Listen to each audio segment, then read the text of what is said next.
ক্যামেরার সামনে হয়তো দেখা যায় আগুন নেভানোর দৃশ্য, ঘটনাস্থলে ছুটে যাওয়ার ছবি কিংবা বিপদের মুহূর্তে মানুষের পাশে দাঁড়ানো কিছু সাহসী মুখ। কিন্তু সেই দমকল কর্মীদের কর্মজীবনের অন্তরালের গল্পটা কতজন জানেন? উত্তর দিনাজপুরের রায়গঞ্জ দমকল কেন্দ্রের চিত্র যেন এক ভিন্ন বাস্তবতার কথা বলে। বছরের পর বছর ধরে অবহেলিত এই ভবনের বিভিন্ন অংশ আজ বিপজ্জনক অবস্থায় পৌঁছেছে। কোথাও দেওয়ালের প্লাস্টার খসে পড়ছে, কোথাও ফাটল ক্রমশ চওড়া হচ্ছে, ছাদের একাধিক অংশ দুর্বল হয়ে পড়েছে, বেরিয়ে এসেছে লোহার কাঠামো।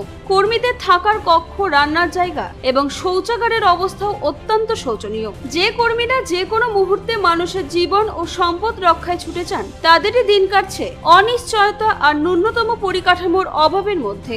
বর্তমানে এই কেন্দ্রে কর্মরত স্থায়ী ও অস্থায়ী মিলিয়ে প্রায় 3 ডজন কর্মী প্রতিনিয়ত এই পরিস্থিতির মধ্যে দায়িত্ব পালন করছেন। এই পরিস্থিতি সরেজমিনে দেখতে বুধবার রায়গঞ্জ দমকল কেন্দ্রে পৌঁছান দমকল প্রতিমন্ত্রী ও রায়গঞ্জের বিধায়ক কৌশিক চৌধুরী। কেন্দ্রের বিভিন্ন অংশ ঘুরে দেখেন তিনি, কর্মীদের সঙ্গে কথা বলে তাদের দীর্ঘদিনের সমস্যার কথা শোনেন এবং প্রয়োজনীয় সংস্কার ও উন্নয়নের বিষয়ে সংশ্লিষ্ট আধিকারিকদের সঙ্গে আলোচনা করেন। পরিদর্শনের পর কর্মীদের মধ্যে নতুন করে আশার সঞ্চার হয়েছে। তাদের আশা, বহুদিনের অব্যবস্থা ও পরিকাঠামোগত সংকট এবার কাটবে। পাশাপাশি চাকরি সংক্রান্ত বিভিন্ন জটিলতা, পদোন্নতির সমস্যা এবং আধুনিক অগ্নি নির্বাপন সরঞ্জামের ঘাটতির বিষয়েও দ্রুত সমাধানের উদ্যোগ নেওয়া হবে।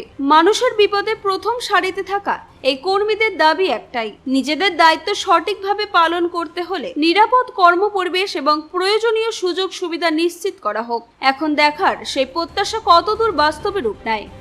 আজকে ফায়ার স্টেশন পরিদর্শনে এসে কিরকম ব্যবস্থাপনা দেখলেন? না, আমি তো এই কিছুদিন হলো দপ্তরের দায়িত্ব নিয়েছি। কলকাতাতে আমাদের দুটো দপ্তর আছে, দুটো দপ্তরের দায়িত্ব নিয়েছি। তারপরে এখানে আজকে প্রথমবার রায়গঞ্জ ফায়ার স্টেশনে এলাম।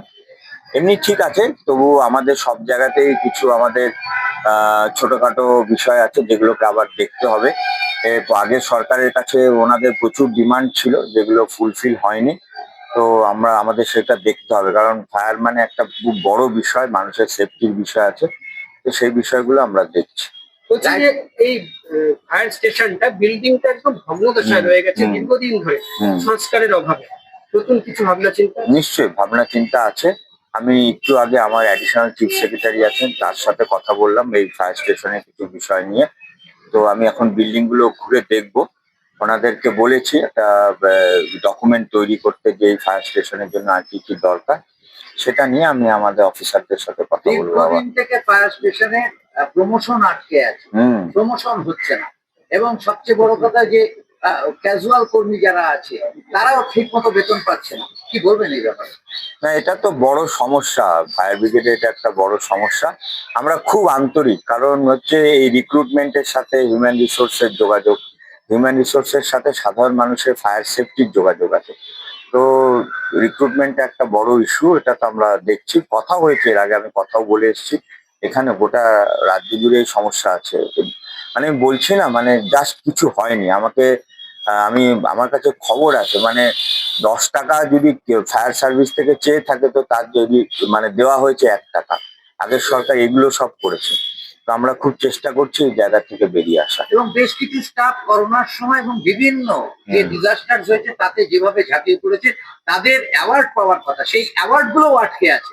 একদম, ওনারা তো ফায়ার সার্ভিসের সাথে ফায়ার ফাইটার যারা ফ্রন্টলাইন ওয়ারিয়র, তারা তো সবসময় ঝাঁপিয়ে পড়ে। তাদের প্রতি আমরা খুব সহমর্মী, আমরা সবসময় তাদের বিষয়টা অগ্রাধিকার দিয়ে ভাববো। একটা শেষ প্রশ্ন, যে ঘুটলো ইটাহারে, সেখানে ডিজাস্টার ম্যানেজমেন্টের ট্রেনিং বহুত দিন থেকে বন্ধ, এবং ওটা একেবারে মানে সেই মনে হচ্ছে রাতের অন্ধকারে সমস্ত আড্ডাই ওখানে বসে। কি বলবেন?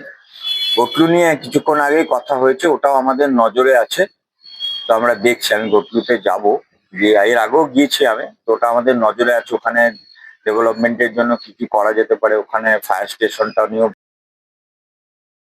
রায়গঞ্জ থেকে রামকৃষ্ণ দাসের রিপোর্ট, কুলিক নিউজ।